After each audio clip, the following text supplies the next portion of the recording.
이렇게 만나뵙게 돼서 진심으로 반갑고, 여러분들은 지금 안 반가운 것 같은데 표정이. 저는 정말 반갑고, 특별히 이 귀한 시간, 특별히 2시 42분인데 대단히 졸린 시간 아니겠습니까? 이 시간에 제가 오늘 1시간 반 정도 강의를 할 거예요. 설교가 아닌 강의를 할 거기 때문에 약속을 받고 시작하려고 합니다. 왜냐하면 여러분들이 약속을 하지 않으면 다 자거나 또 집중을 하지 못할 것 같아서, 제가 여러분들 분위기를 보고 1시간 정도 하다가 잘 따라오면 좀 더 하면서 1시간 반 정도 하고, 못 따라오면 당장 멈추겠습니다.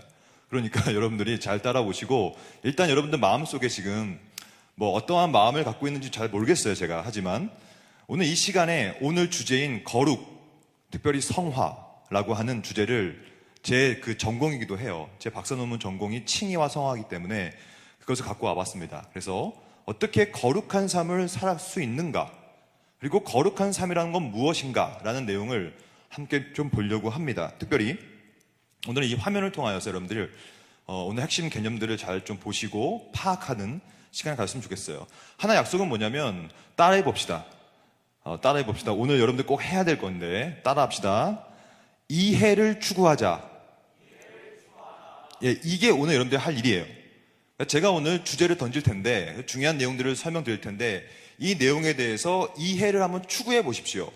추구하고자 하는 마음이 있다면 추구가 될 것이고, 이게 안 되면 이게 잘 안 될 거예요. 그래서 오늘은 신학 개념들을 좀 살펴볼 테니 이해를 추구하는 오늘 되었으면 좋을 것 같습니다. 한번 화면 좀 띄워주시겠습니까? 오늘 제목이에요. 우리 같이 한번, 오늘 설교 제목이기도 하고요. 같이 한번 읽겠습니다. 하나, 둘, 셋. 내가 거룩하니 너희도 거룩할지어다. 이 안에 오늘 제가 다룰 모든 주제가 다 녹아 들어가 있어요. 즉, 우리가 거룩한 삶을 살아야 되는 이유는 옵션이 아닙니다. 해도 되고 하지 말아도 되고 이런 것이 아니라 반드시 해야 될 당위적인 거예요. 당위적. 그러니까 하나님께서 거룩하기 때문에 우리도 당연히 거룩해야 되는 것인데, 이 내용에 대해서 저는 조직신학적으로 좀 전개해 보려고 합니다. 제 이름은 여기 나와 있고요. 저는 전공이 조직신학이라는 거예요. 조직신학이 뭐냐면 다들 우려해요. 왜냐하면 조직이란 말을 쓰면 뭔가 이 조폭 느낌이 나니까. 그렇지 않습니까? 조직적이다 이런 건데. 하지만 조직신학이라는 건 뭐냐면 여러분들이 알고 있는 성경 내용들을 조금 더 체계적으로, 핵심 메시지들을 체계화하여 조직적으로 교리를 만드는 거예요.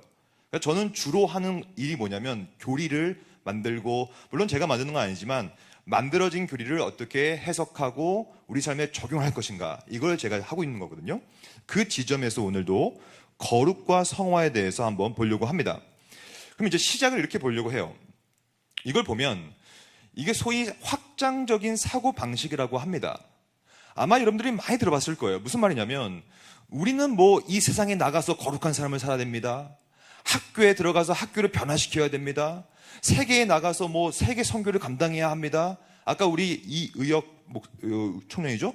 의의혁 청년께서 기도할 때도 이런 말씀을 하셨어요. 세계로 나가서 우리가 함께 하나님 나라를 세우고, 이런 거 다 중요한데 우리가 하나 망각하는 것이 있어요. 그건 뭐냐면 과연 누가 하느냐인 거예요. 누가. 그러니까 내가 아직 거룩하지 않는데, 즉 이거 정말 중요한 얘기예요. 내가 아직 그리스도가 누군지도 모르는데, 내가 아직 그리스도를 영접하지도 않았는데, 그러면 내가 아직 아무것도 아닌데 교회에 나온 거예요. 근데 교회에 나왔다고 해서 전부 다 거룩한 자가 아닙니다. 교회에 나왔다고 해서 다 거듭난 것이 아니에요, 여러분. 죄송한 얘기죠. 하지만 교회에 나와서 예배드리고, 교회에 나와서 찬양하고, 교회에 나와서 눈물 흘려 기도한다고 해서 그 사람의 존재가 거듭났다라고는 그 증거가 될 수가 없는 거예요. 즉, 아무리 교회를 10년, 20년, 30년 다녀도 내가 거듭나지 않고 내 개인이 거룩하게 되어지지 않는 한 우리가 어디 가서 뭘 하든지 그것은 아무 의미가 없다는 얘기예요. 그렇지 않습니까? 아까 보니까 주보를 봤어요. 일단 여기 보니까 우리 의혁 청년께서 티네지로 선교를 간다고 합니다. 물론 우리가 지금 여름 수련회가 이제 오면서 비전 트립들을 많이 떠나잖아요. 모든 교회들이. 그래서 제가 선교 여행을 딱 보니까 이 선교 여행 자체에 있는 맹점들이 많아요. 즉, 내가 아직 예수를 잘 모르는 사람이 소위 비전 트립이라는 명목 하에 선교 여행이라는 명목하에 나가서 선교를 하고 있는 거예요. 그러면 이게 가능하다는 얘기죠, 제 말은. 즉, 아직 저 그림을 보십시오. 그 개인이 해결이 안 됐는데 아직 이 사람도 예수가 누군지 모르고 거듭나지 않았고 회심을 하지 않았는데 그 사람이 교회 생활을 하면 그것이 과연 진정한 교회 생활이 되겠냐는 얘기죠. 그리고 그 사람이 세계로 나가서 선교를 하러 다닌다고 생각해 보십시오. 이게 과연 맞냐는 얘기예요. 무슨 말입니까? 제가 오늘 드리고 싶은 말은 뭐냐면 바로 존재와 행위의 관계를 말하고 싶은 거예요. 그러니까 우리가 뭔가를 하는 것이 중요한 것이 아니라는 얘기를 제가 오늘 계속 드릴 겁니다. 무엇을 하는 것은 아무 중요한 것이 없어요. 왜냐? 누가 하는 게 중요한 거예요. 누가. 아무리 거룩한 일을 해도 그 사람 자체가 아직 거룩하지 않는데 그것이 무슨 거룩한 행위가 나오겠습니까? 이 얘기라는 얘기예요. 가장 중요한 게 뭡니까? 선교를 하기 전에, 예배를 드리기 전에, 기도를 하기 전에, 말씀을 듣기 전에 나 먼저 해결이 돼야 돼요. 내 죄 문제가 해결이 돼야 되는 것이고 내 자신이 얼마나 하나님 앞에 경건한 자인지가 해결이 돼야 그 존재가 열매를 맺을 거 아니겠습니까? 그리스도께서 그래서 산상수훈, 마태복음 7장 마지막 7장이잖아요. 거기서 뭐라고 하셨습니까? 너희의 열매로 너희를 알리라. 그 나무를 알리라. 생각해 보십시오. 어떤 나무가 있어요. 근데 나무가 있는데 열매를 막 맺는 거예요. 근데 그 나무는 썩어 있어. 그게 가능한 논리입니까? 나무라는 존재가 썩어 있다면 그가 나오는 모든 행위는 다 썩은 거예요. 뭐가 중요한 거예요? 바로 열매가 중요합니까? 나무가 중요합니까? 이 얘기를 좀 드리려고 하는 거예요. 그러면 안타까운 말씀 하나 드릴까요? 우리 개인, 여러분도 그렇고 저도 그렇고 여러분과 저는요 대단히 썩어 있습니다. 여기서부터 오늘 시작해야 돼요. 우리는 생각보다 썩어 있고 더 썩어 있으며 더 타락했어요. 그것이 저와 여러분이에요. 이것을 소위 이런 방식으로 설명합니다. 원래 우리가 아니죠. 우리의 후손, 그러니까 우리의 선조죠, 선조인 아담과 하와는 타락하지 않았어요, 원래. 아시다시피. 그래서 선악과를 따먹기 전에는 타락이 없었어요. Not deformed.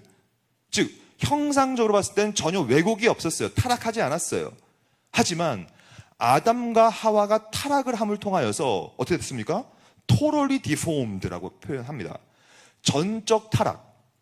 즉, 여러분들이 아담과 하와의 후손이라면 우리는 우리 개인, 여러분들 스스로가 꽤 괜찮지가 않아요. 여기서부터 오늘 논의가 시작되어야만 합니다. 우리는 아무것도 아니에요, 사실. 우리는 죄인이고 우리가 하는 일은 죄밖에 없고 죄를 짓는 행위밖에 안 하며 우리는 완전 타락해서 썩어서 문드러진 사람들이에요, 우리는. 이것을 인정하지 않으면 더 이상 은혜가 필요 없습니다. 왜 우리한테는 은혜가 필요한지 아십니까? 오늘 이 모든 주제의 핵심은 뭐냐면 그러므로 은혜예요, 은혜. 우리 개개인이 하나님으로부터 은혜를 받지 못하면 더 이상 그 개인은 전적 타락으로 머물러 있기 때문에 아무리 뭔가를 해도 아무리 뭔가 거룩한 행위를 한다고 해도 그 거룩한 행위는 더 이상 거룩한 행위가 될 수가 없는 것이죠. 그러므로 타락이 없었지만 타락을 함을 통하여서 전적으로 여러분들의 전인, whole person, 여러분들의 지식, 감정, 정, 의지, 여러분들의 전인이 완전하게 타락해버린 거예요. 그러니까 여러분들이 숨만 쉬어도 다 죄예요, 죄. 생각만 해도 죄고, 이곳에 앉아서 예배 드림에도 불구하고 그것도 여전히 죄의 모습이에요. 그러므로 우리에게 필요한 건 뭐냐면, 거룩이란 건 뭐냐면, 오늘 주제인 성화란 건 뭐냐면, 전적으로 우리는 아무것도 없다, 완전 타락해버렸다, 하나님 앞에서 철저히 죄인이다 라는 사실을 인정한 이후에 받는 은혜로 이제 우리의 전인을 회복하는 것. 즉, 나의 행위로 하는 것이 아니라 은혜로 그 일이 벌어진다는 뜻이에요. 이 메커니즘을 오늘 좀 살펴보시면서 잘 보십시오. 타락이 원래 없었어요. 근데 아담과 하와의 타락을 통하여서 우리 모두가, 심지어 전 세계 만물이, 모든 피조 만물이 싹 다 전적 타락을 경험했고, 그 다음에 그럼에도 불구하고 우리에게는 성화와 거룩한 삶을 살아야 되는 당위성이 있는데, 그럼 이제 어떻게 살아야 되냐는 얘기죠. 바로 마태복음 11장 12절 말씀을 우리가 따라 읽어봅시다. 하나, 둘, 셋. 세례 요한의 때부터 지금까지 천국은 침노를 당하나니 침노하는 자는 빼앗느니라. 이게 오늘의 중요한 메커니즘이에요. 즉 세례 요한의 때부터 지금까지 하나님 나라라고 하는 천국, 그리고 그 천국은 거룩한 자, 경건한 자, 거룩한 삶을 살아가는 사람들이 들어갈 곳인데, 그곳은 침노를 당하는 거예요. 침노. 침노라는 것이 좀 한자어 표현이라 좀 한글로 바꿔보면 강한 능력으로 힘차게 뻗어 나가는 거거든요. 그럼 오늘도 우리가 살아가는 이유가 뭐냐면, 오늘도 천국을 침노하기 위함이에요. 천국을 향하여 강한 능력으로 뻗어 나가는 것. 이걸 어떻게 할 수 있느냐? 우리가 할 수 있는 게 아니라는 얘기예요, 제 말은.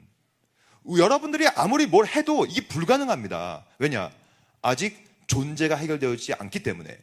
그러므로 존재가 해결된 자에 한해서 이제 천국이 침노를 당하는 거예요. 왜냐? 우리가 점점점 전적 타락했는데 전적인 회복으로 침노에 들어가니까. 여러분 이거 무슨 말인지 아십니까? 여러분 지금 의지가 많이 떨어졌나요? 지금 초창기인데, 지금 강의 지금 시작인데 지금 벌써 떨어지면 안 됩니다. 이해를 추구하자고 약속했잖아요, 저희. 이해를 추구해 보십시오, 한번. 우리가 오늘도 살아가는 이유가 뭐냐면, 다시 말씀드릴게요. 우리는 전적인 타락이에요. 소망이 없어요. 아무것도 없어요. 죄밖에 안 져요. 하지만 우리가 하나님으로부터 주신 은혜를 받음을 통하여 우리의 존재가 하루하루 회복됨을 통하여서 천국을 우리가 침노하고 있는 거예요. 천국으로 향하여 강한 영향력을 가지고 힘차게 뻗어나가서 어제보다는 오늘이 좀 더 천국으로 향하여, 또 어제보다는 오늘이 좀 더 존재가 바뀜을 통하여서 좋은 행위를 만들어냄을 통하여 천국으로 향해 나가는 거거든요. 이게 거룩의 삶이에요. 이게 성화의 삶이고, 이것이 바로 여러분들이 교회에 와서 이 졸린 시간에 말씀을 듣고 찬양하고 기도하는 유일한 이유입니다. 그러면 이것을 어떻게 할 수 있냐의 문제예요. 어떻게? 우리의 존재가 교회 안에 머무르지 않고 세계로 뻗어나가서 수없이 많은 사람들을 복음화시킬 수 있을 것이냐. 그 방식은 딱 두 가지밖에 없어요. 첫 번째 방식은 뭐냐면, 여기 적혀 있죠. 인간 중심적인 방식이라는 게 있습니다. 그러니까 내가 하는 거예요. 내가. 저는 오늘 이것을 부수어 버리려고 합니다. 왜냐? 우리의 존재는 내가 아무리 뭘 해도 할 수가 없어요. 하지만 많은 교회와 많은 성도들이 나 방식으로, 내 방식으로 하고 있죠. 이걸 좀 깰 거고요. 그럼 우리는 오늘 뭘 해야 되느냐? 바로 이 천국을 침노하는 방식을 하나님 중심적으로 좀 해보려고 하는 것이죠. 이것이 굉장히 큰 싸움이거든요. 여러분들도 이 싸움 안에 지금 들어와 있습니다. 이게 영적인 전쟁이기 때문에 내가 할 것이냐, 하나님의 은혜로 할 것이냐의 문제입니다. 이게 얼마나 큰 싸움이냐면, 소위 신학이라는 거 있잖아요. 신학. 저는 신학을 하고 있는데, 여러분도 지금 신학을 배우고 있는 거거든요. 신학이라는 것은 크게 두 가지가 싸워요. 지금도 싸우고 있어요. 뭐냐면 여기 나와 있죠. 객관성과 주관성.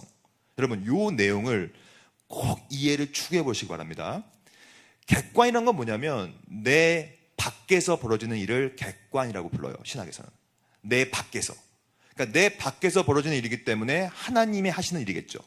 근데 신학에서 주관은 내 안에서 벌어지는 일을 주관이라고 합니다. 그래서 신학은 크게 엄청 싸우는 흐름이 있는데, 바로 객관적인 신학과 주관적인 신학이 막 부딪히는 거예요. 즉 내가 할 것이냐, 구원을 받기 위해서 내가 뭔가를 할 것이냐, 하나님의 은혜를 받고 하나님께 뭔가를 이쁨을 받기 위해 내가 뭔가를 할 것이냐, 전부 다 주관주의 신학. 반드시 우리는 이것을 싹 다 없애야 돼요. 왜냐? 내가 함으로 통하여 나온 것은 이건 전부 다 행위 구원이기 때문에, 내가 했기 때문에 뭐가 싹트냐면 자기 의가 싹틉니다. 제가 죄송한 거 하나 말씀드릴게요. 아까 우리 찬양팀이 막 찬양하던데 너무 찬양을 잘하시더라고요. 근데 원래 앞에서 찬양을 하거나 앞에서 이렇게 서가지고 뭔가를 하는 지도자들은 이 내용을 곱씹지 않으면 언제나 주관주의화 돼버립니다. 그래서 예배 시간에 찬양을 인도하고 있지만 예배가 아니라 자기 콘서트장으로 만들어버려요. 왜냐? 이 내용이 해결이 안 되면. 원래 앞에 서는 사람이 위험한 거예요. 그래서 저도 마찬가지예요. 저도 말씀을 전하고 강의를 하고 있지만 자기 의와 내 것이 드러나면 이건 주관주의 신학이에요. 철저히 우리가 금해야 되는 거거든요. 이 싸움을 다른 말로 하면 뭐라고 부르냐면 바로 초월과 내재의 싸움이라고도 불러요. 아주 중요한 표현들이에요, 사실. 신학에서는 이 말을 굉장히 많이 쓰거든요. 즉 무슨 말이냐. 오늘 우리의 주제는 성화입니다. 거룩이에요, 거룩. 어떻게 거룩한 삶을 살 수 있을까? 어떤 사람들은 내가 하려고 해요. 행위를 하려고 해요. 주관성이죠. 그러므로 그 다른 말로 하면 내재하는 것, 내 안에 내재하고 있는 것으로 하면 전부 다 인간 중심적인 거예요. 여러분도 아마 사탄이 계속해서 속삭입니다. 야, 네가 할 수 있어. 네가 해. 너 잘하네. 너 그거 하면, 너 그거 먹으면 하나님처럼 눈이 밝아져서 너가 하나님처럼 될 거야. 이게 죄의 시작, 창세기 3장 아닙니까? 죄라는 것은 뭐냐면 끊임없이 객관으로는 안 되는 겁니다. 은혜로는 안 되는 것이고요. 그리고 초월적인 하나님으로부터 되는 것은 없어요. 너가 해보세요. 넌 할 수 있어요. 내재적인 걸로 해보세요. 너의 행위로 해보세요. 이게 죄예요. 오늘도 사탄은 속삭입니다. 하나님을 의지하지 마세요. 너가 한번 해보세요. 네 경험으로 해보세요. 이 경험이라는 게 굉장히 위험한 거예요, 여러분. 경험은 철저히 주관적인 거기 때문에 늘 위험하게 됩니다. 그러므로 여러분들은 오늘도 사는 가운데 어떻게 살아야 되냐면 바로 초월과 내재, 객관과 주관의 균형 가운데 살아가야 돼요. 이게 가장 성숙한 그리스도인의 삶이에요. 즉 오늘도 내가 찬양을 하고 있는데 내 능력으로 할 것이냐, 내 느낌으로 할 것이냐. 여러분, 느낌으로 신앙생활하는 분 많지요. 느낌은 전혀 신앙생활에 근거될 수 없어요. 은혜를 받는다는 건 뭘까요? 어떤 사람 생각합니다. 저 은혜 받았어요. 이 설교를 듣고 은혜 받았어요. 찬양 가운데 은혜 받았어요. 그게 과연 은혜일까요? 그것은 내 느낌 아닐까요? 내가 은혜 받은 느낌이 아닐까요? 이 느낌은 사탄으로부터 온 거면 어떡합니까?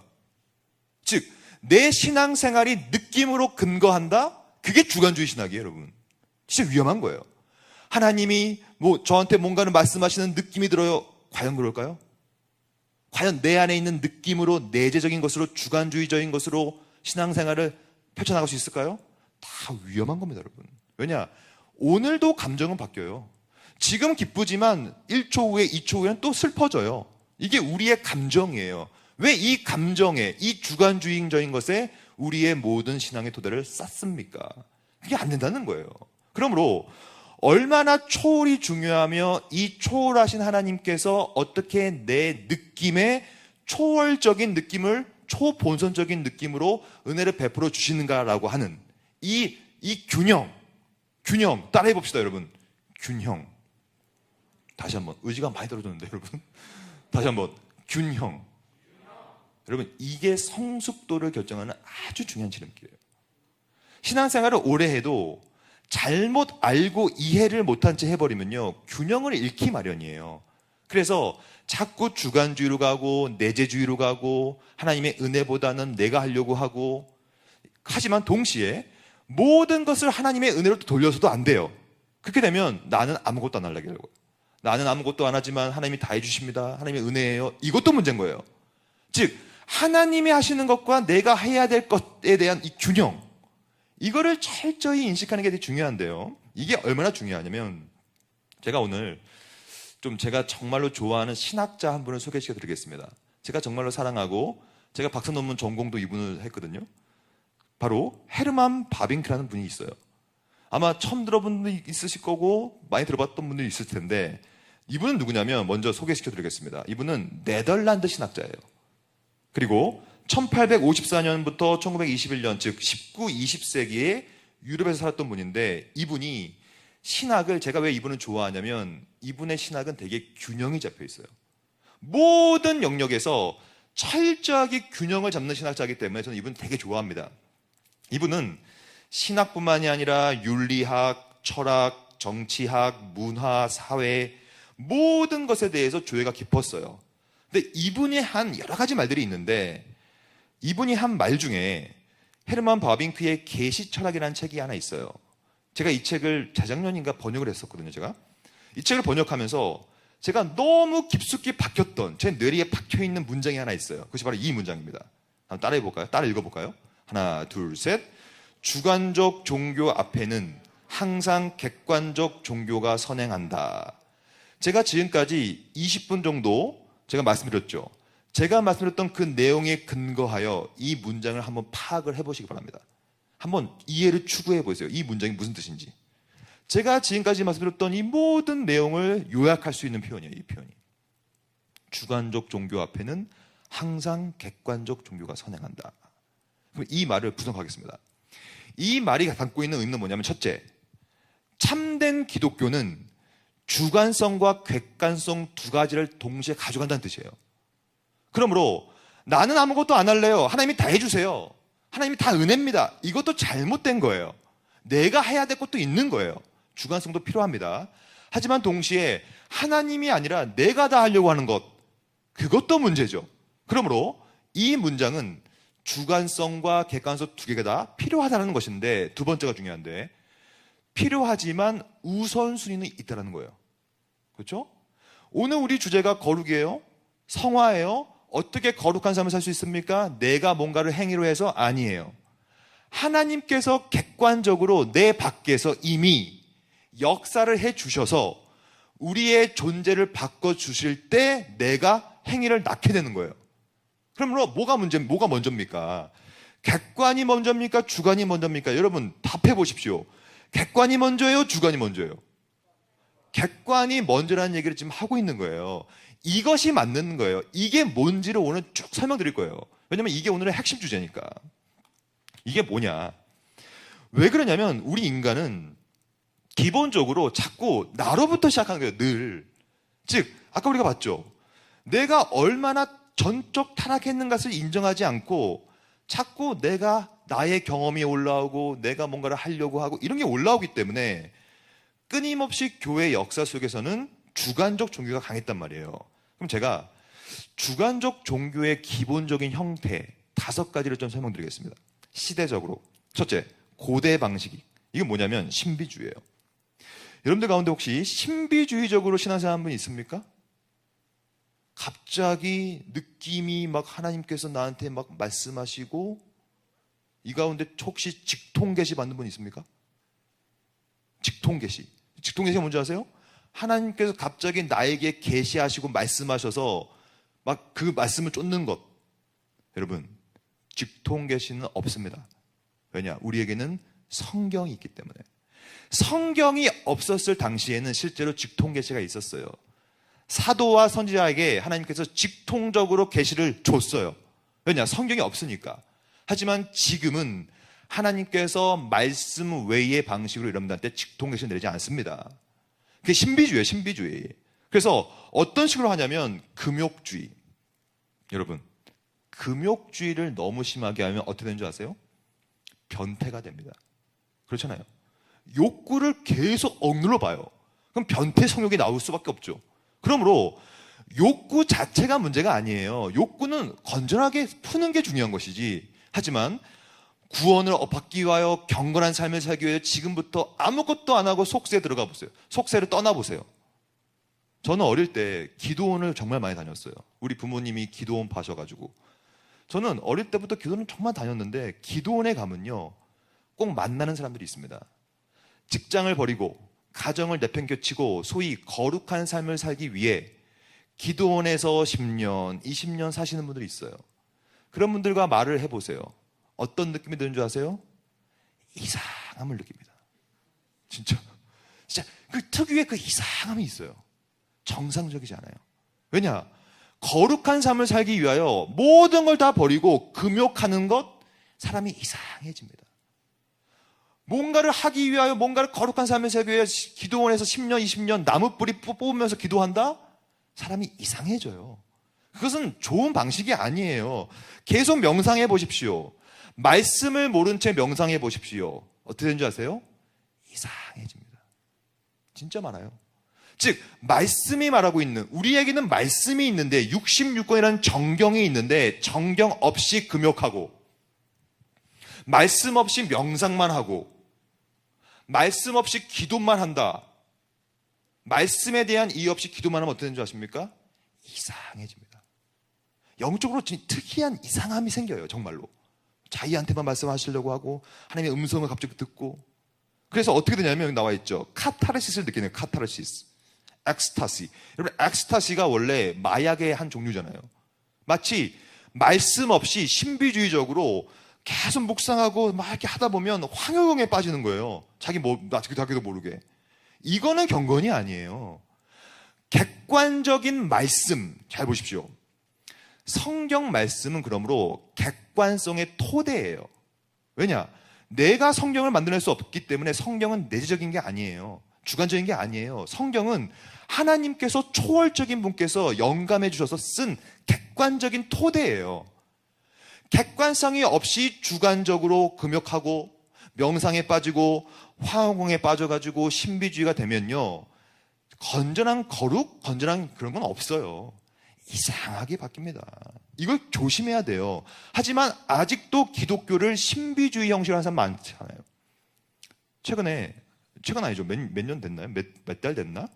어떤 교회에서, 개신교회입니다, 인분을 먹었다고 하죠.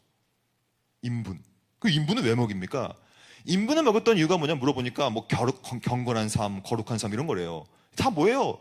객관성이 결여된 주관적인 다 신비주의 아닙니까? 똥을 먹는다고 해서 경건해지면 저도 먹겠다, 솔직히. 그런 게 어디 있습니까? 그런 객관성이 결여된 모든 주관적인 경험과 어떤 이 거룩은 다 의미가 없어요. 근데 이 고대의 신비주의 방식이 이제 시간이 지나면서 어떻게 바뀌었냐면 신학적으로 교묘하게 바뀝니다. 그것을 바로 아르미니우스주의라고 해요. 이게 굉장히 유명한 사상입니다. 한번 들어보세요. 이해를 추구해 보십시오. 신학을 공부하지 않아도 이거 이해 추구할 수 있거든요. 이건 뭐냐면 구원을 받기 위해 뭐가 필요하다고 얘기하냐면 나의 믿음이 필요하다고 얘기하는 거예요. 이건 맞는 말이잖아요. 우리도 구원을 위하여 믿음이 필요하다고 얘기하니까. 하지만 우리는 믿음을 통하여 구원을 받는 것이지, 아르미니주의는 뭐라고 했냐면 믿음을 통한다고 말하지 않고 믿음 때문에 구원받는다고 얘기했어요. 여러분, 이 차이를 이해하시겠습니까? 믿음을 통하여 구원을 받는 것과 믿음 때문에 구원을 받는다는 느낌, 요 관계. 자, 보십시오. 우리는 그리스도를 믿음을 통하여 구원에 이릅니다. 이것을 이신칭이라고 부르죠. 믿음으로써 의롭다 칭함을 받는다. 여러분 늘 들었던 그 내용이에요. 복음의 내용이에요. 하지만 아르미니주의의 특징은 뭐냐면 한마디 문장을 바꿔요. 믿음을 통하는 것이 아니라 내가 믿었기 때문에 구원받는다. 그럼 반대로 말하면 내가 믿지 않으면 구원은 있어요, 없어요? 없는 거예요. 그러면 그 구원은 객관적인 말씀에 근거합니까? 내가 믿었던 주관적인 선택 때문에 구원받습니까? 나의 주관적 선택 때문에 구원받는 것이 아르미니주의예요. 이런 것들이 얼마나 많습니까? 내가 결단해야 구원에 이릅니까? 아니에요. 제가 하나 죄송한 얘기지만 비판 하나 하겠습니다. 전도 집회가 되게 많죠. 전도 집회에서 하는 걸 보면요, 저는 신학적으로 큰 우려를 갖고 있어요. 막 복음을 전합니다. 그 다음에 일으켜 세웁니다. 그 다음에 결단을 외치죠. 결단하십시오. 그러면 그 사람이 잘 모르는데 분위기상 결단해버려요. 믿습니다. 그러면 드디어 우리 가운데 하나님의 자녀가 태어났습니다. 믿음이 생겼습니다. 이거는 신학적으로 옳지 않습니다. 왜냐? 믿음을 내가 결단해서 내가 구원에 이르는 게 아니기 때문에 그래요. 그것이 바로 에베소서 2장 8절의 가르침이에요. 믿음은 하나님이 주신 선물이지 내가 결단해가지고 믿음을 받는 게 아니에요. 그것은 아르미니주의입니다. 여러분 다니고 있는 이 온사랑 교회는 소위 합동측이라는 장로 교단에 속해 있어요. 제가 그 학교 소속 교수고, 우리 합동측 교단은 언제나 아르미니주의, 개혁파 신학은 이 아르미니주의에 대해서 정면 반대하는 거예요. 아니다. 내가 믿었기 때문에 구원받는 것이 아니다. 그러니까 믿음과 믿음의 통함과 믿음 때문에 이 요묘한 이 뉘앙스를 잘 봐야 됩니다. 자, 보십시오. 인간의 자유선택 의지가 구원의 조건이 되는 구조라는 거예요. 내가 믿었기 때문에, 내가 믿는 선택을 했기 때문에 내가 구원을 받았다는 거니까 이거 얼마나 위험합니까? 완전한 주관주의 신학이죠. 그리고 세 번째, 이게 16세기의 방식이라면 17세기는 더 교묘하게 바뀌었어요. 어떻게 바뀌었냐면 바로 신율법주의로 바뀌었습니다. 이건 뭐냐면 바로 순종이에요. 순종. 아마 여러분들도 많이 들어봤을 거야, 순종에 대해서. 순종은 제사보다 낫다. 순종해야 됩니다. 말씀에 순종해야 됩니다. 예수를 따라가야 됩니다. 다 맞는 말이에요. 하지만 제가 질문 하나 드리겠습니다. 잘 생각해서 한번 대답해 보세요. 여러분들이 순종을 함으로 구원받습니까? 순종을 해서 구원받는 거예요? 아니잖아요. 순종을 해서 구원받으면 그건 행위구원이죠. 내가 순종해서 구원받는다? 그건 구원이 아니죠. 완벽한 주관주의 구원이죠. 그것을 신율법주라 그래요. 그러므로 우리는 믿음과 순종의 관계를 잘 이해할 수 있어야 돼요. 내가 뭔가를 순종해가지고 구원에 이른다면요, 그리스도가 하실 일이 아무것도 없습니다. 순종은 철저히 그리스도가 하신 거예요. 그리스도가 이 땅에 오시는 순종, 십자가를 지시는 순종, 비하, 자기를 낮추시는 순종, 율법 아래 처하신 순종, 갈라디아서 4장 4절, 율법 아래 거하신 그 순종, 우리를 속량시키는 십자가 사역의 순종을 그리스도께서 하셨고, 우리가 그 예수님을 믿으면 예수님이 하신 순종이 나의 순종이 되는 겁니다. 내가 순종한 게 아니라. 근데 이것을 다 이게 자꾸 헷갈려 하는 거예요. 그래서 순종하십시오, 순종하십시오, 다 맞는 말이에요. 순종해야죠, 우리는. 하지만 그리스도의 순종을 믿고 우리가 구원을 받은 다음에 그 다음에 순종을 하는 것이 맞는 것이지, 구원을 받기 위해서 하는 순종은 다 잘못된 거예요. 그건 행위구원이고 주관주의고 내재주의니까. 잘 보십시오. 리차드 백스터라는 분이 있어요. 유명한 신학자인데, 이분이 뭐라 불렀냐면 17세기 때 새 법 예수입니다. 그리스도를 따라가는 복음적인 순종이 우리 구원의 조건이 된다. 이게 맞는 말이 틀린 말이니까. 이건 정말 틀린 말이에요. 우리가 예수를 따라간다고 해서 구원을 받을 수가 없어요. 구원을 받았기 때문에 예수를 따라가는 겁니다. 이것이 바로 존재와 행위의 관계예요. 여기 모인 청년 여러분들, 여러분 이해할 수 있잖아요, 이거. 존재와 행위의 관계. 이걸 너무나 많은 사람이 헷갈려요. 내가 뭔가를 했기 때문에 구원에 이르면 안 됩니다. 이미 존재가 되었기 때문에 행하는 거예요. 이 관계를 제가 지금 계속 설명드리고 있는 겁니다. 이 방식이요, 근현대에 오면서 19, 20세기에요. 어떻게 바뀌었냐면 합리주의로 바뀌었어요. 합리주의. 그래서 어떻게 되냐면요, 요즘 시대 사람들은요, 기독교에 대해서 뭐 그리스도의 피 묻은 복음 이런 거 별로 안 좋아합니다. 아, 종교는 그냥 뭐 거룩한 삶을 살고 뭐 착하게 살고 예수를 따라가고, 이걸 뭐라 부르냐면 도덕주의적 구원관이라고 불러요. 그래서 이렇게 생각합니다. 아니, 저 사람 예수는 안 믿어도 이 사람은 참 법 없어 살 사람입니다. 참 착하게 삽니다. 이 사람 천국 가야죠. 이렇게 생각해요. 이거는 도덕이지 종교가 아닙니다. 근데 현대 사람들은 다 이렇게 생각해요. 아니, 왜 굳이 교회를 나오라고 합니까? 저는 착하게 살고 있어요. 저는요, 기부도 많이 하고 착한 사람 막 도와주고 나쁜 사람 도와주고 합니다. 이렇게 생각하는 거예요. 그건 종교가 아니에요. 여러분들 헷갈리면 안 돼요. 그건 도덕이지. 그렇잖아요. 그러면 그 사람은 어떻게 생각하는 거냐면, 도덕적으로 착하게 살면 나는 구원 받습니다라는 얘기를 하는 거예요. 근데 저는 그게 안 된다는 거예요. 그게 아니라 예수의 피 묻은 복음을 통하여, 그걸 믿음을 통하여 존재가 되면 이제 도덕의 삶을 살아야겠죠. 이 관계를 지금 말하고 있는 겁니다. 이 모든 내용을 제가 사랑하고 있는 바빙크 선생님을 통하여 정리해 보도록 하겠습니다. 잘 보십시오. 그러므로 은혜는 모든 공로보다 앞서는 거예요. 이 한 문장 한번 잘 곱씹어 보세요. 은혜는 모든 공로보다 앞서요. 만약에 공로가 앞서버리면 어떻게 되냐면 이렇게 됩니다. 아까 신비주의. 왜 나는 금욕했는데 왜 너는 금욕 안 해? 나는 금욕하고 명상하고 나는 뭔가 했어.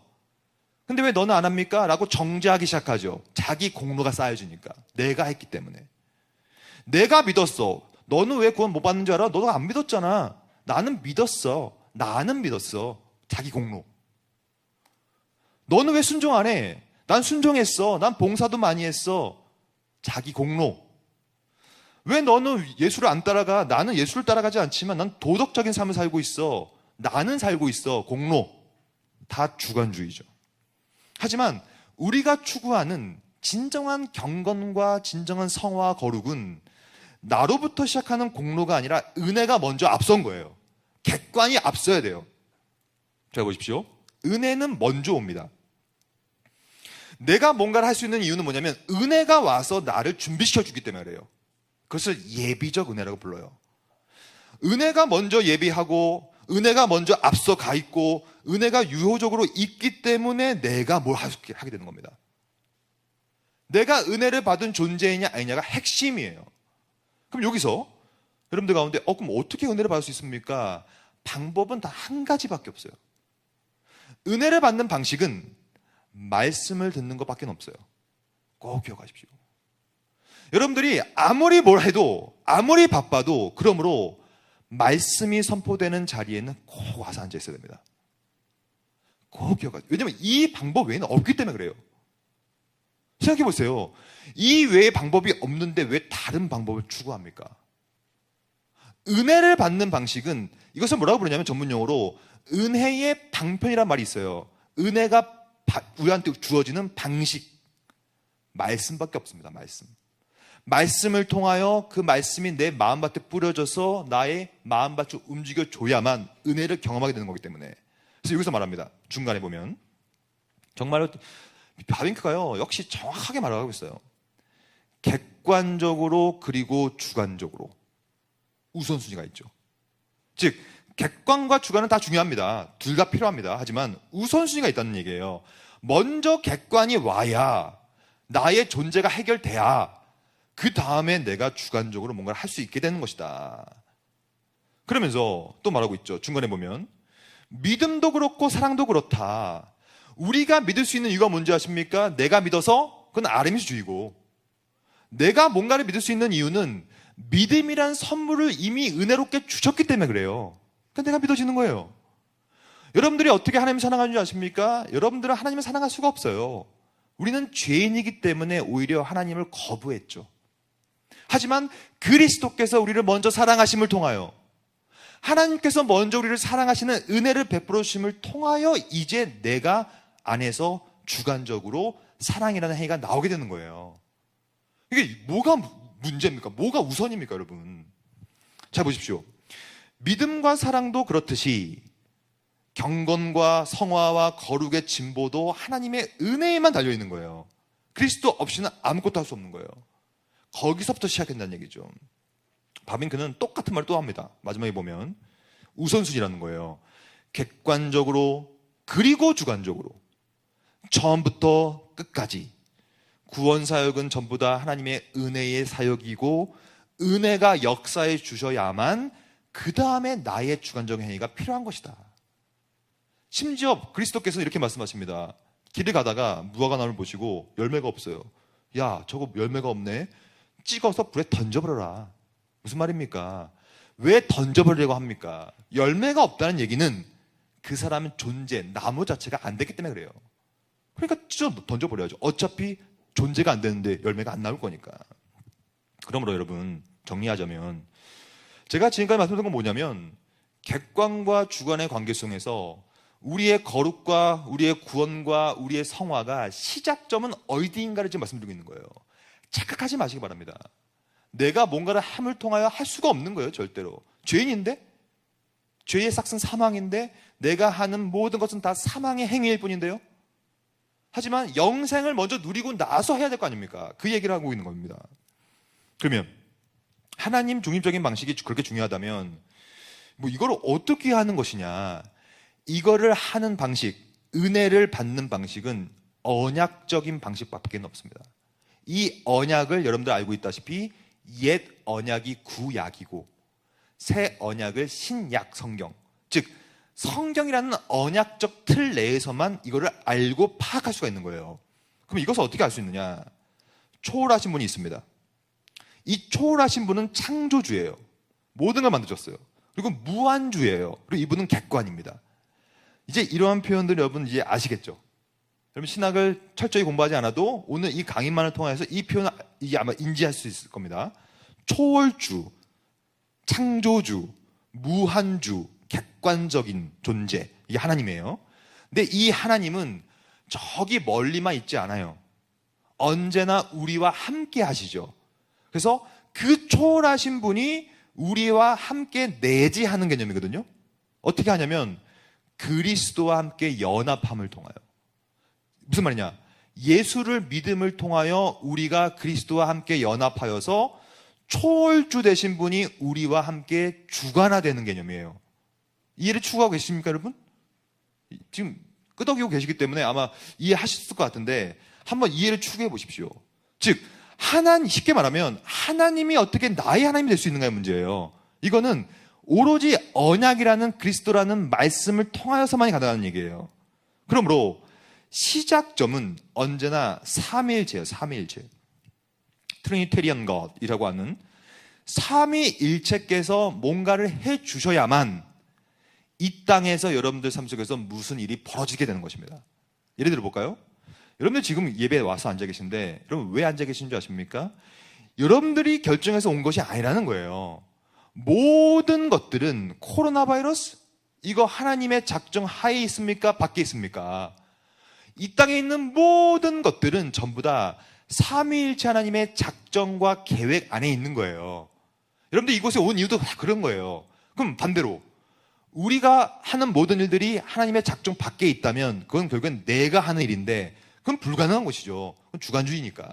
그러므로 우리가 거룩하게 되는 시작점도 삼위일체 하나님의 역사요. 이것이 바로 내적 사역이라는 말을 쓰거든요. 삼위일체를 좀 더 줌인 해보겠습니다. 삼위일체는 어떤 분이냐? 삼위일체는 God the Father, 성부, Son, 성자, Holy Spirit, 성령. 여러분 아시다시피 성부, 성자, 성령으로 계시는데 이 삼위일체께서 언제나 여러분들을 위하여 늘 일을 하시는 분이에요. 그러니까 어떻게 하시냐면 성부는 언제나 뜻을 세워요. 뜻. 그것을 신적 작정이라 불러요.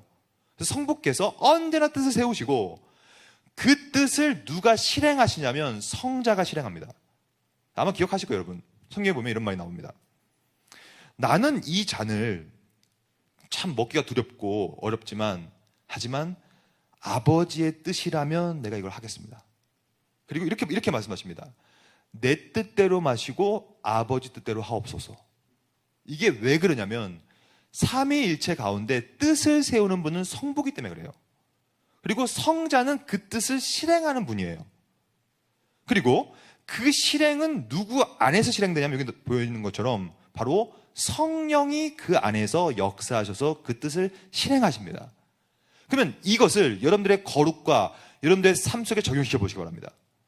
여러분들이 거룩한 삶을 살 수 있는 유일한 이유는 내가 뭔가를 해서 하는 것이 아니라 성부 하나님께서 이미 여러분들을 향한 뜻이 있는 거예요. 그리고 그 뜻을 그리스도께서 실행하셨고 내가 그리스도를 믿음을 통하여서 그것이 성령 안에서 내 것이 되는 거예요. 여기서 내가 한 거 있습니까? 아직 없잖아요. 아직 없다는 거예요. 자, 좀 이따가 나옵니다. 하지만 객관성 안에서는 다 삼위일체께서 해주시는 거예요. 처음에는. 이렇게 해주셔야 내가 존재가 되어 이 존재는 어떤 존재냐면 하나님의 자녀가 되는 것이에요. 존재가. 삼위일체께서 역사하셔가지고. 그러면 하나님의 자녀가 됐으면 하나님의 자녀다운 삶을 이제 내가 사는 거예요. 무슨 말 알겠죠? 이게 바로 객관과 주관의 관계라는 얘기예요. 존재와 행위의 관계라는 얘기죠. 그래서 그리스도께서 그 사역을 하셨어요. 우리를 위하여. 그래서 성령 하나님께서 신자 각 개개인에게 그 구원의 유익을 적용해서 내가 거룩한 삶을 살게 되는 것이지 내가 뭐 하는 것이 아니다. 이것을 뭐라고 부르냐면 바로 성화라고 불러요. 성화. 거룩한 삶을 살아가는 것. 근데 여기서 제가 문제 하나 드리겠습니다. 문제 의식을 좀 같이 살펴봤으면 좋겠는데요. 많은 사람들이 이렇게 생각해요. 맞습니다, 목사님. 거룩의 삶이라는 것은 하나님께서 하시는 것이죠. 거룩한 삶을 사는 것도 우리가 구원받는 것도 다 하나님의 은혜죠. 은혜지만 그래서 여기 나와 있는 것처럼 하나님께서 우리를 은혜로 불러주시죠. 우리를 거듭나게 해주시죠. 우리한테 회심의 은혜를 불어주시죠. 그래서 우리가 칭이 되죠. 그래서 입양, 하나님의 자녀가 되는 것까지는 다 인정하죠. 하지만 그래도 최소한 거룩한 삶은 내가 살아야 되지 않겠습니까? 라고 질문을 하기 시작하는 거예요. 그래도 하나님의 은혜지만 그래도 거룩한 삶, 성화의 삶은 또 내가 해야 되지 않겠습니까? 라고 시작하는 것이 교회의 역사였어요. 그 이유가 있습니다. 어떤 이유냐면 바로 빌립보서 2장 12절을 오해한 거예요. 이것을 한번 같이 한번 읽어보겠습니다. 같이 하나 둘 셋. 그러므로 나의 사랑하는 자들아 너희가 나 있을 때뿐만 아니라 더욱 지금 나 없을 때에도 항상 복종하여 두렵고 떨림으로 너희 구원을 이루라. 그러니까 이 표현을 오해하기 시작한 거예요. 아, 구원은 하나님께서 주시는 은혜지만 이제 내가 복종해야 되는구나. 내가 두렵고 떨림으로 내 구원을 내가 이루어야 되는 거구나라고 오해하기 시작한 거예요. 그럼 이 이루라라고 하는 이 헬라어 표현을 좀 보면요. 이건 빌립보서는 헬라어라는 언어로 쓰였으니까요. 여기 읽으면 카테르카 아조마이라고 읽을 수 있어요. 이루마, 이루라, 카테르카 아조마이. 그럼 이 카테르카 아조마이라는 표현이 뭐냐면 영어로 바꾸면 to work fully예요. 그러니까 너가 너의 구원을 위하여 열심히 다하여 일하라 라고 오해를 해버린 거예요, 사람들이. 아, 나는 거룩한 삶에게 내가 열심히 해야 되는구나. to work fully 해야 되는구나. 다른 말로 하면 to produce, 뭔가를 내가 생산해내야 되는 거구나. accomplish, 내가 성취해야 되는 거구나 라고 오해하기 시작한 거예요. 근데 이거는 큰 오해입니다. 우리는 우리 스스로 구원을 이루어갈 능력이 없어요. 전적 타락했다고 우리 말씀드렸잖아요. 그러므로 이 하나님 중심적인 성화가 없는 것이 아니라 이 까테르 가조마이라는 표현 안에는 이미 우리가 열심을 다하여 할 수 있는 유일한 이유는 이미 삼위일체께서 이미 일을 해주셨다는 거예요. 삼위일체 하나님께서 일을 해주셨다는 증거가 뭐냐면 아까 본문에 보면 그러므로 나의 사랑하는 자들아. 바울 서신에서 사랑하는 자라는 표현을 쓸 때는 너희 구원받은 자들이라는 뜻이에요. 하나님의 사랑과 하나님의 은혜로 구원을 받은 너희들아. 그러니까 구원을 받은 너희이기 때문에 이미 존재가 해결된 너희들아. 이미 삼위일체께서 역사해 주셔서 아까 우리가 배웠죠. 삼위일체의 성부의 작정과 성자의 실행과 성령의 적용 안에 있는 너희들아. 이제 너희는 이미 하나님께서 일을 해주셨으니 존재가 되었으니 좋은 나무가 되었으니 이제 거기에 근거하여 너희 열매를 맺어라 라는 것인데 이것을 오해해버렸다는 거예요. 우리가 뭔가를 하는 것처럼. 큰 오해였죠. 그래서 이 오해에 대해서 바빙크가 이렇게 얘기하죠. 죄 사함의 경우와 마찬가지로 거룩한 삶을 살아가는 성화 역시 내가 하는 것이 아니라 하나님의 사역이요 하나님의 선물이다. 그러니까 여러분들의 행위로 될 건 아무것도 없다는 건 늘 인지하십시오. 말씀을 모른 채 하지 마시기 바랍니다. 어떻게 되는지 아십니까? 말씀 없이 뭘 하잖아요? 자기 교만만 싹 터요.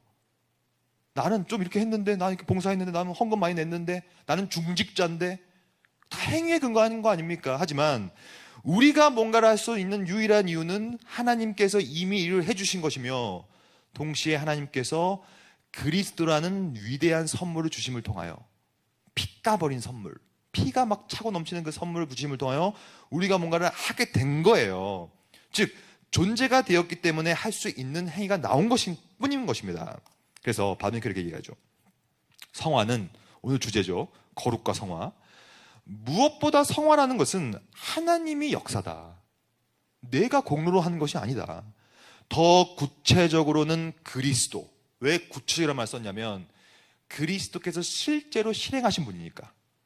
이분이 순종하신 분이니까.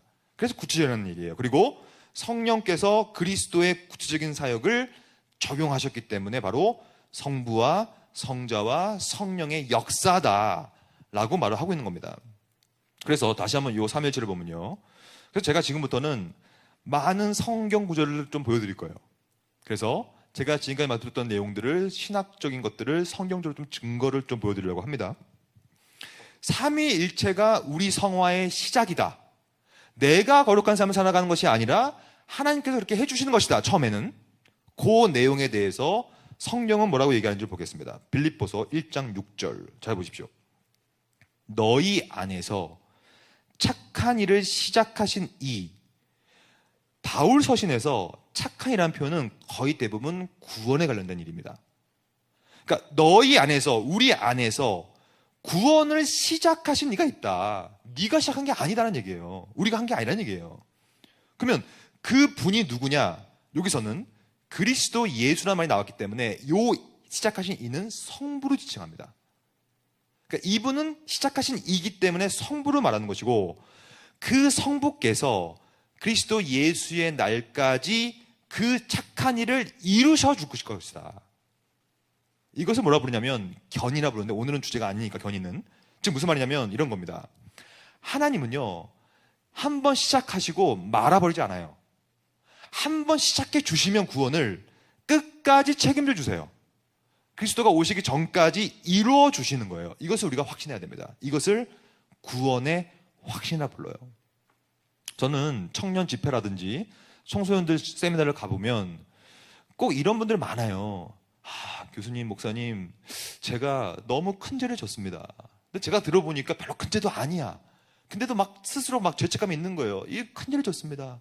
하지만 저는 예수를 믿는데 제가 이 죄 때문에 저희의 구원이 탈락하지는 않을까요? 하나님께서 제가 이 죄 지은 것 때문에 저를 구원의 큰 틀에서부터 제외시키지는 않을까요? 라고 고민하는 사람들이 되게 많아요. 여러분, 고민하면 안 됩니다. 왜냐? 이 성경 구절을 말하고 있어요. 빌립보서 1장 6절. 우리가 구원을 시작했다면 내가 잘못하면 구원은 탈락할 수 있습니다. 내가 했으니까. 근데 구원의 착한 일의 시작은 우리가 아니기 때문에 성부 하나님이 시작하기 때문에 끝까지 책임져 주시는 거예요.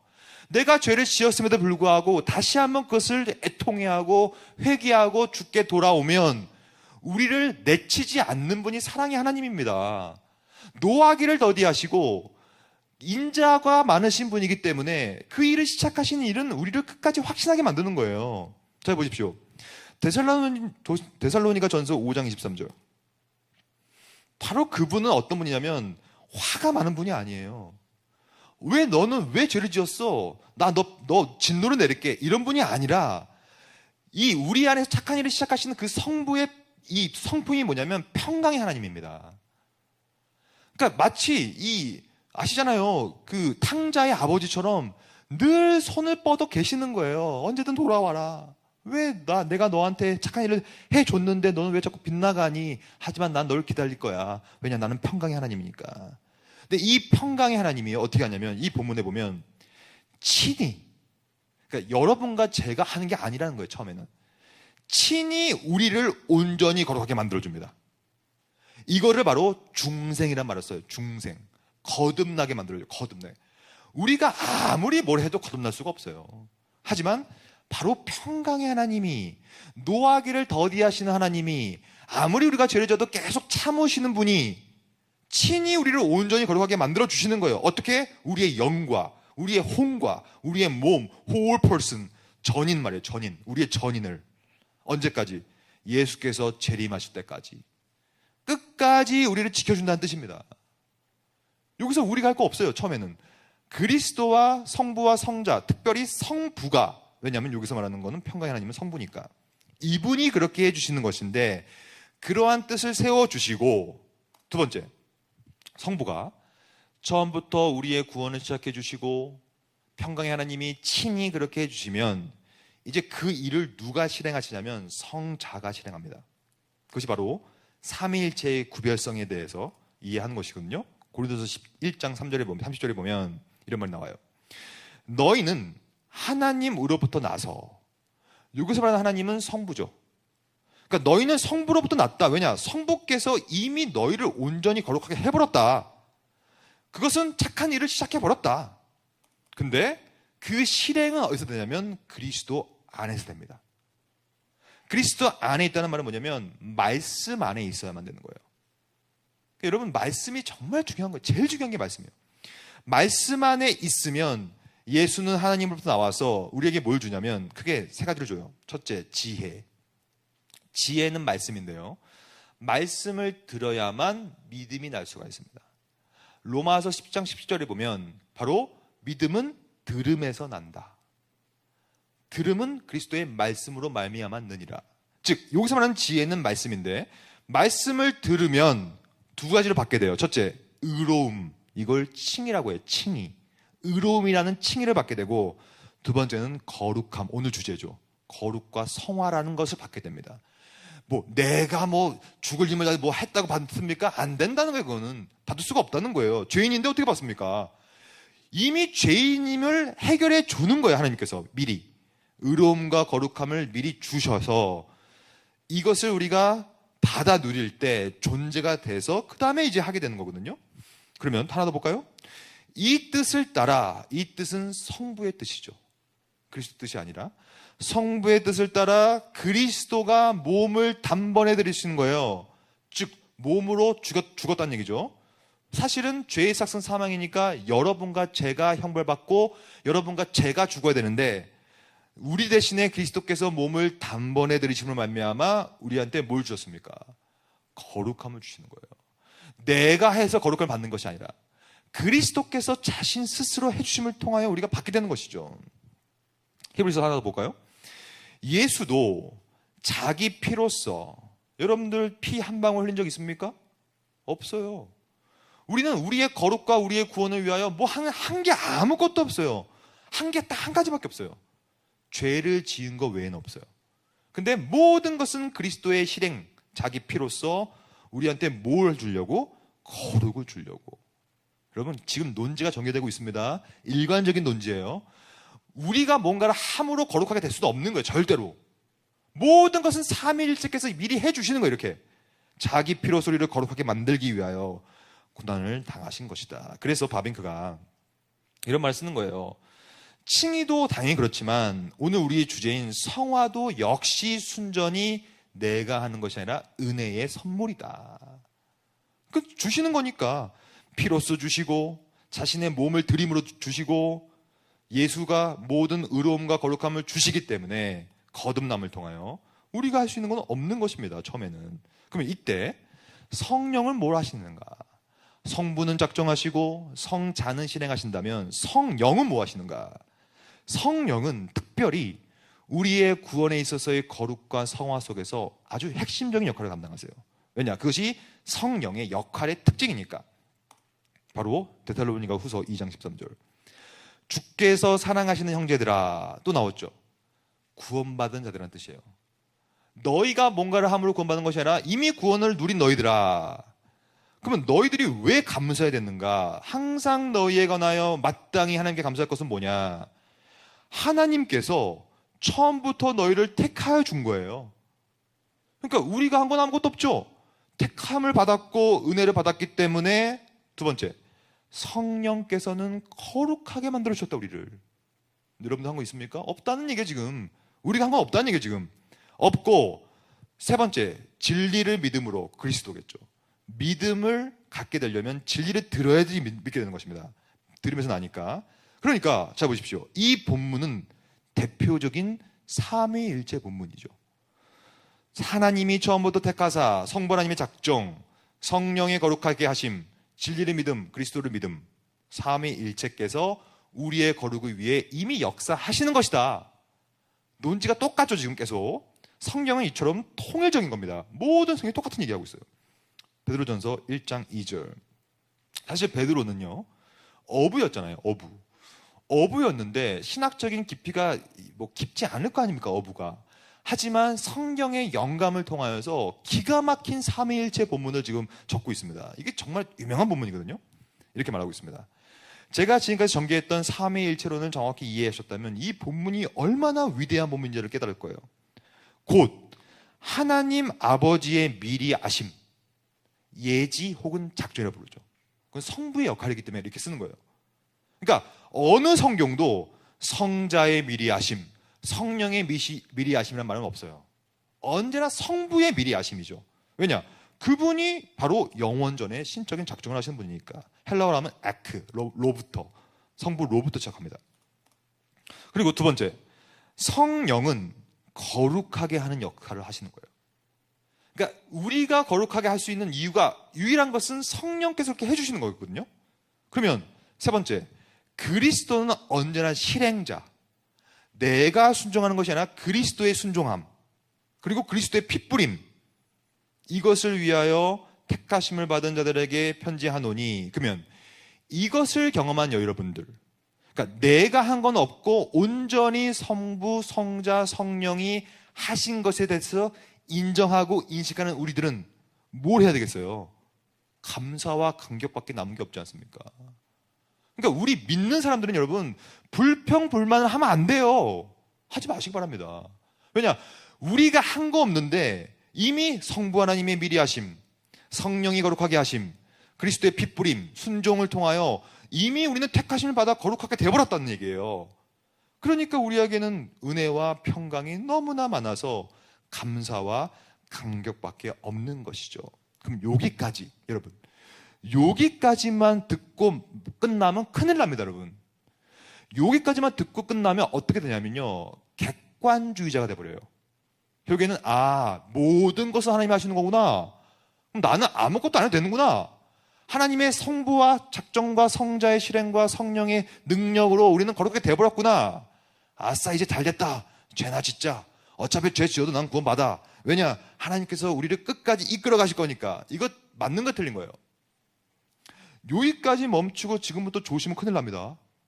여기까지가 핵심이긴 하지만 이 다음을 이해해야 균형 잡힌 시각을 갖게 되는 거예요. 객관과 주관의 관계. 이것을 오해하면 이렇게 됩니다. 그럼 이건 메스터 퍼핏 아시죠? 마치 이런 식으로.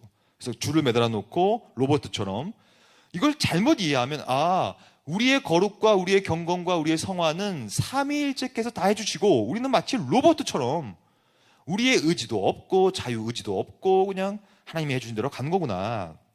하지만 이렇게 생각하면요, 객관성만 강조하는, 초월성만 강조하는 소위 반율법주의자가 돼버리는 거예요. 한국에도 이런 게 있어요. 구원파라고 하죠. 한 번 구원은 영원한 구원이다. 아무리 죄를 지어도 어차피 구원받는다. 이것은 잘못된 거예요. 우리는 여전히 하나님의 은혜로 거룩하게 되었지만 이제 거룩하게 되어진 사람들을 향하여서, 다른 말로 하면 존재가 해결된 사람들을 향하여서 하나님께서는 우리에게 아주 중요한 요구를 하십니다.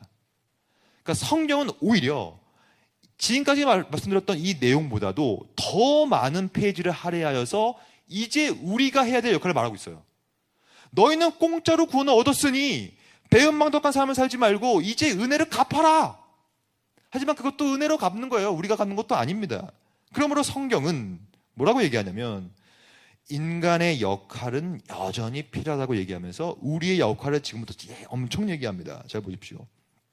베드로후서 1장 10절 말씀을 같이 한번 읽겠습니다.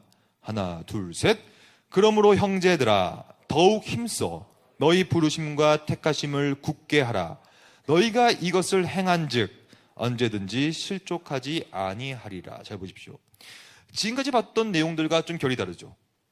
여기 보면 형제들아, 형제라는 뜻은 뭐냐면 사랑하는 자들아, 즉 구원받은 형제 자매들아, 그리스도와 연합되어 있는 우리 형제 자매들아, 너희는 이미 공짜로 구원을 받았으니 삼위일체 하나님의 역사로 거룩한 자가 되었으니 이제 너희들은 더욱 힘쓰라. 즉 거룩하게 되기 위해 힘쓰는 겁니까?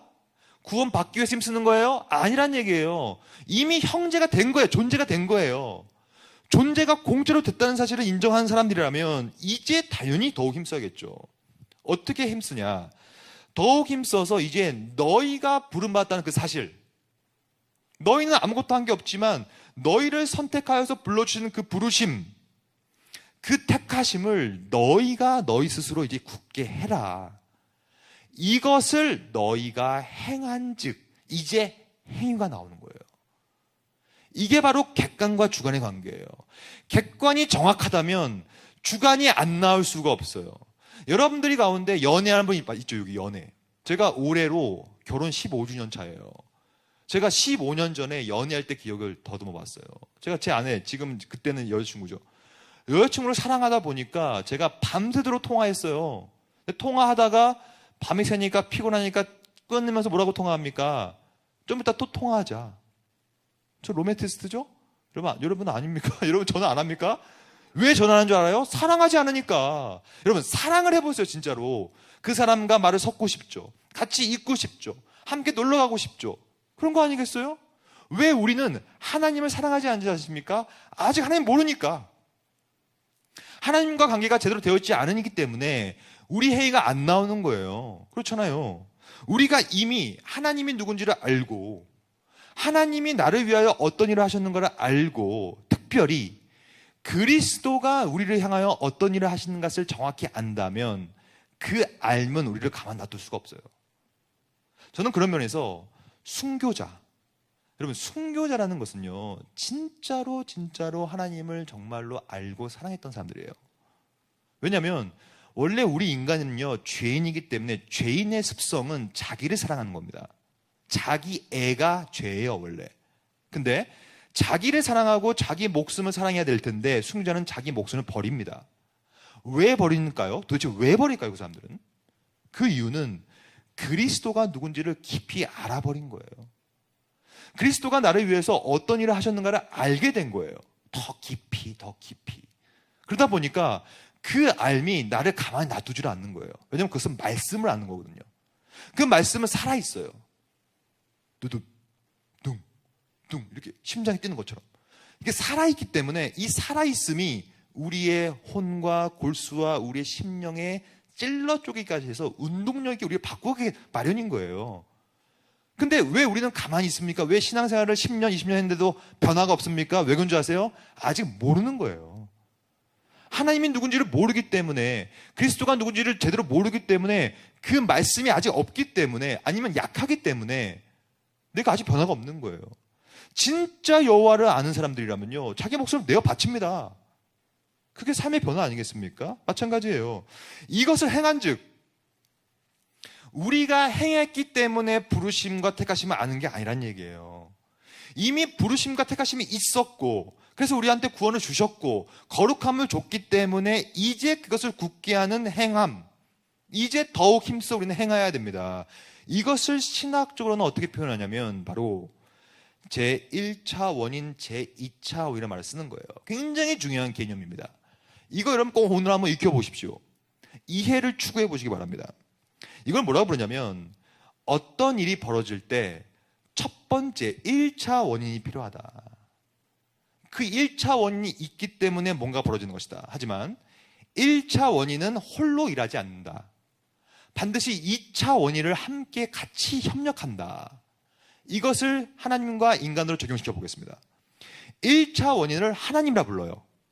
2차 원인은 인간이에요. 그러므로 제가 중요한 진리 하나 말씀드릴게요. 하나님은 절대로 홀로 일하지 않습니다. 하나님은 홀로 일하는 분이 아니에요. 예를 들면 그리스도를 보내실 때도 그냥 하늘에서 뚝 떨어뜨리면 될 텐데 마리아를 통하여 오게 만들죠. 성경도 그냥 쓰시면 될 텐데 하나님께서 인간이라는 저자를 통하여 성경을 쓰십니다. 구원을 받는 것도 마찬가지예요. 그냥 구원을 주시면 될 텐데 설교자를 통하여 말씀을 전하게 하고 말씀을 들음을 통하여서 구원에 이르게 만들어요. 왜냐? 하나님은 홀로 할 수 있는 능력이 있음에도 불구하고 홀로 하지 않으시고 반드시 인간을 2차 원인으로 사용하여 통하여 일을 하시는 거예요. 그러므로 인간은 전부 다 하나님의 도구요 수단이에요. 그러면 여러분들은 도구요 수단인데 성경을 보면 도구요 수단은 딱 두 가지 중에 하나입니다. 좋은 도구가 되든지 아니면 나쁜 도구가 되든지예요. 가룟 유다 보십시오. 그리스도를 십자가에 못 박을 때도 그냥 못 박히면 될 텐데 가룟 유다의 배신을 통하여 못을 박히시죠. 근데 안타깝게도 그 가룟 유다는 나쁜 도구로 사용을 받은 거예요.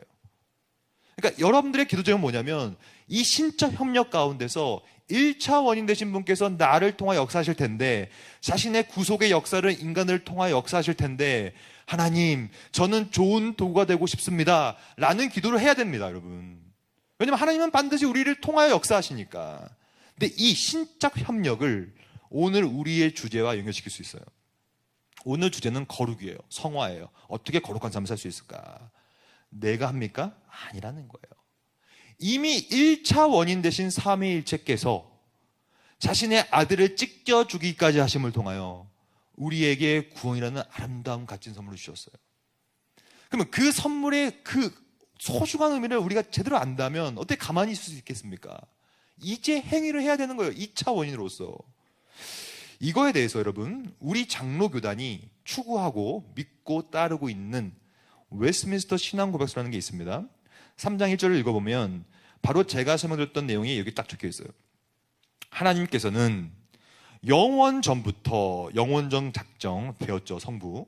가장 지혜롭고 거룩한 자신의 뜻, 성부는 뜻을 세우는 분이니까 뜻의 계획에 의하여 모든 것들을 자유롭고 불변하게 정하셨어요. 근데 그것에 의하여 하나님께서는 죄의 창조자가 되지 않고 또한 1차 원인심에도 불구하고 우리 2차 원인들의 의지가 침해당하지 않아요. 또 제2 원인, 여러분과 저죠? 우리의 자유가 없어지지 않고 오히려 확립된다. 이게 무슨 말입니까? 어떤 분들이 이렇게 생각하는 거예요. 아, 어차피 하나님이 다 하시는 거구나. 1차 원인이 다 해주시는 거구나. 그러면 우리가 할 수 있는 건 없다. 우리의 자유의지가 없어진다. 우리는 마치 마스터 퍼핏처럼 로봇가 돼버린다. 하나님이 어차피 다 하시는 거야. 우리는 필요 없어. 라고 이해하면 안 된다는 뜻이에요. 그럼 이것을 하나 예를 들어 볼게요, 여러분. 이게 어려우니까. 이 자유의지가 어렵거든요. 여기 물이 있습니다. 이 물컵 있죠. 그러면 이 물컵을 제가 이렇게 지금 들었잖아요. 근데 제가 이렇게 돌려볼게요, 이렇게. 저는 되게 자유로워요, 지금. 근데 제가 이렇게 자유롭게 돌리고 있죠? 이 자유로운 돌리는 저의 행동을 하나님께서는 아셨을까요? 모르셨을까요? 이거를 하나님이 몰랐다면 하나님은 전지하지 않았겠죠? 저 지금 또 돌리겠습니다. 저 정말 자유로우니까. 몇 바퀴 돌릴까요? 3바퀴? 오케이. 저는 자유로우니까. 제 자유함을 엄청 사용하고 있습니다, 저는. 근데 3바퀴 돌리려고 제가 결정했는데 제가 또 자유로우니까 5바퀴 돌릴게요. 너무 자유롭지? 5바퀴. 하나, 둘, 셋, 넷, 5. 근데 돌렸어요, 제가. 현재 돌리고 있어요. 그러면 이 현재 하고 있는 이 행위를, 저의 행위를, 제 자유지에 근거한 이 행위를 1차 원인 되신 하나님께서는 영원 전에 작정하셨을까요? 안 하셨을까요? 하셨을 거 아닙니까? 만약에 하나님께서 제가 이거 돌리고 있는 것을 몰랐다면, 작정하지 않았다면 아마 하나님이 이렇겠죠, 지금. 야, 너 왜 돌리고 있어? 나는 그거 작정한 적이 없는데? 그러면 그게 하나님이라는 얘기예요, 제 말은. 하나님은 아니잖아요. 근데 저는 어떻게 생각하냐면, 하나님은 절대 놀라지 않아요. 왜냐? 어떤 일이 벌어져도 전부 다 하나님의 작정에 있기 때문에. 만약에 하나님이 놀란다고 생각해봐요. 예를 들면, 최악의 경우, 하나님께서 지옥에 내려가시는 거예요. 근데 너 왜 지옥에 왔어? 이게 하나님입니까? 근데 천국에 가서 똑같아. 너가 왜 천국에 왔어? 이상한데. 이렇게 되는 게 하나님이에요? 하나님은 아니잖아요. 하나님의 전지함이 끼어져 버리지 않습니까? 하나님은 절대로 놀라지 않아요. 즉, 어떤 일을 우리가 자유롭게 해도 이 자유로움은 전부 다 하나님의 작정 안에 있다는 뜻이에요. 그러므로 내가 자유롭게 하는 것과 하나님께서 영원전에 작정하셨다는 뜻은 모순되거나 충돌되지 않습니다. 이게 바로 웨스민스터 신앙고에서 말하는 바예요. 잘 보십시오. 다시 봅시다.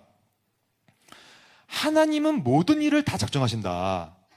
우리가 거룩하게 되는 것, 우리에게 성화를 주시는 것까지 다 작정하세요. 그래서 우리한테 그걸 주시는 거예요. 하지만 그걸 줬다고 해서 맨 마지막 문장, 제2 원인, 여러분과 저죠. 우리의 자유나 우리의 우연함이 제거되지가 않는 거예요. 오히려 하나님께서 성화와 거룩이라는 것을 이미 작정하셨지만 이제 우리라는 2차원이라는 우리의 행위, 여러분들이 힘써 하는 것, 아까 나와 있죠.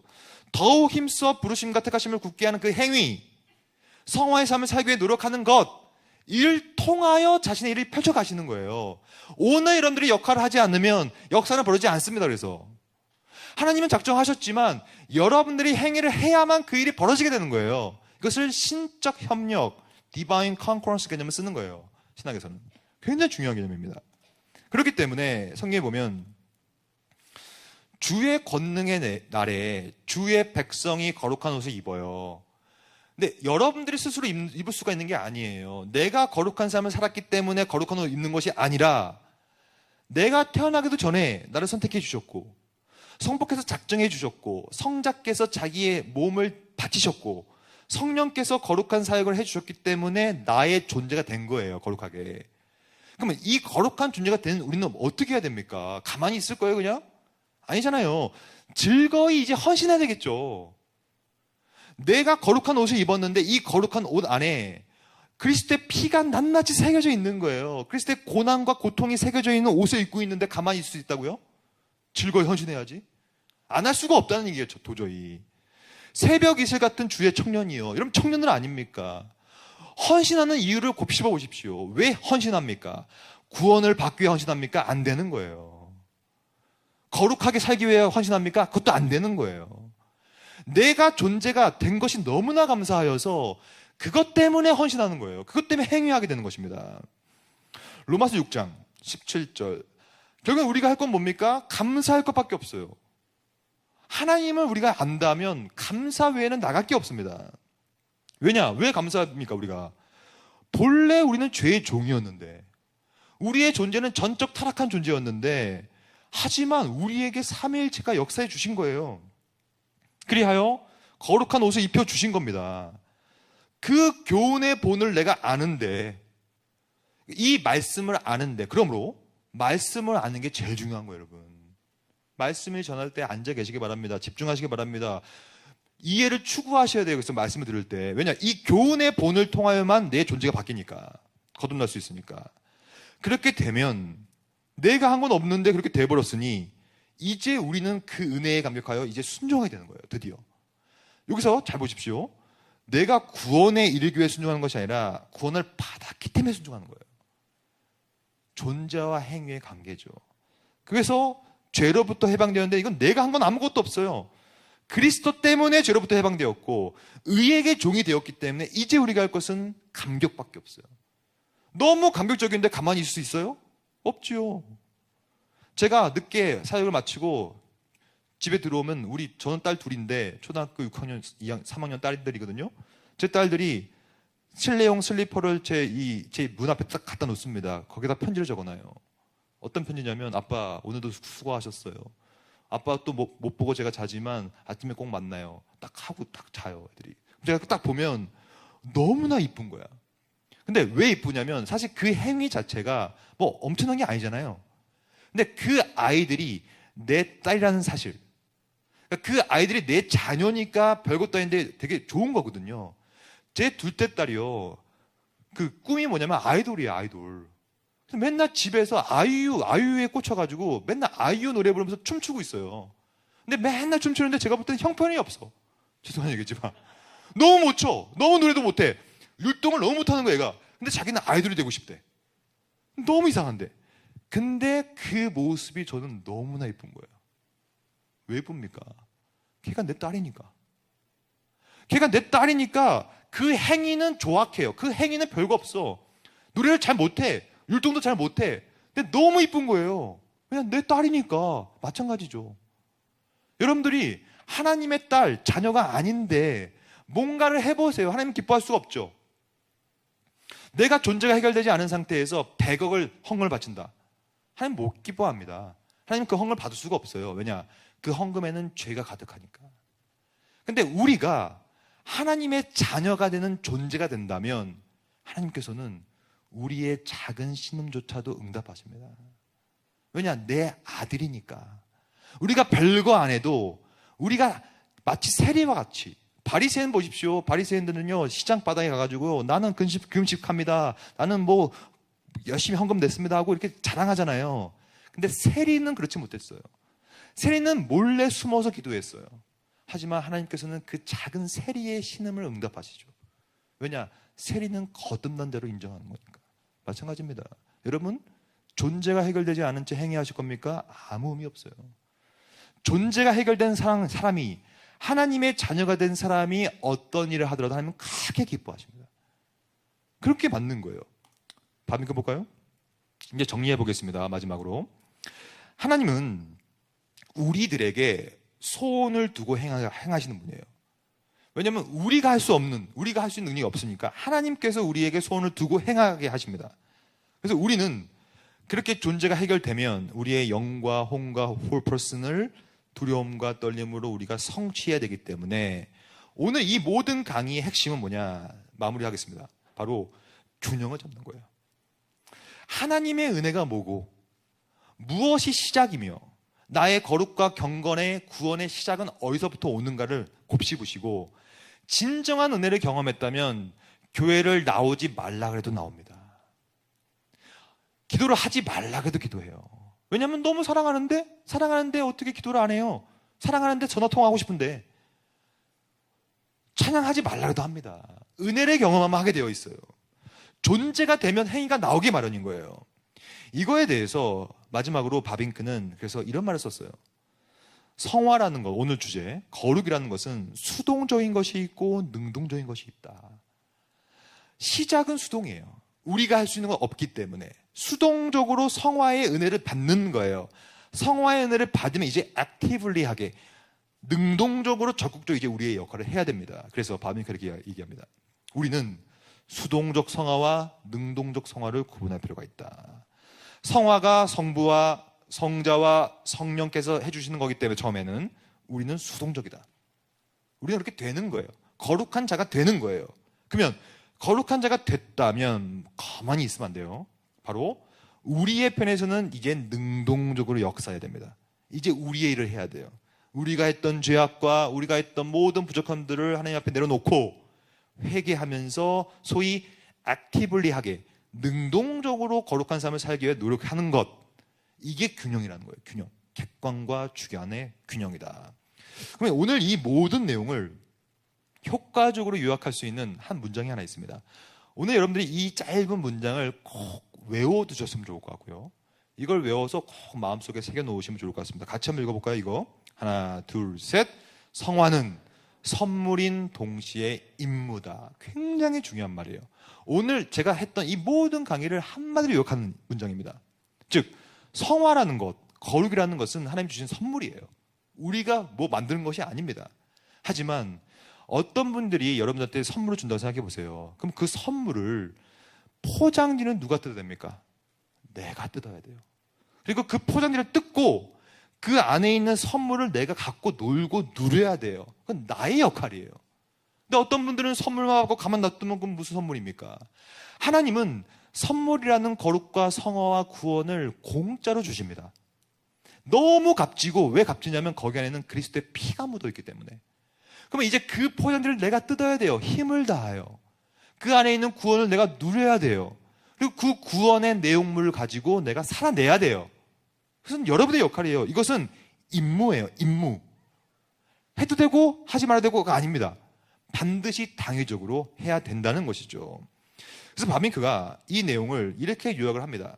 그래서 성경은 언제나 이 두 측면, 곧 하나님께서 우리의 거룩과 구원을 위하여 먼저 포괄적으로 해주시는 행위, 삼위일체 행위이기 때문에 포괄적, 컴프리헨시브한 거예요.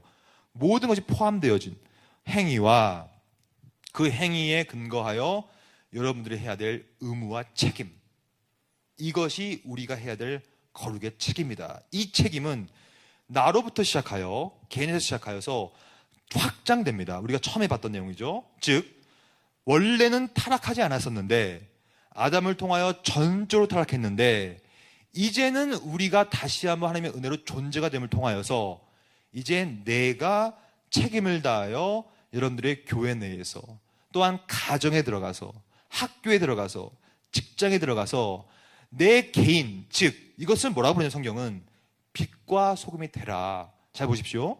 빛은 감출 수가 없어요.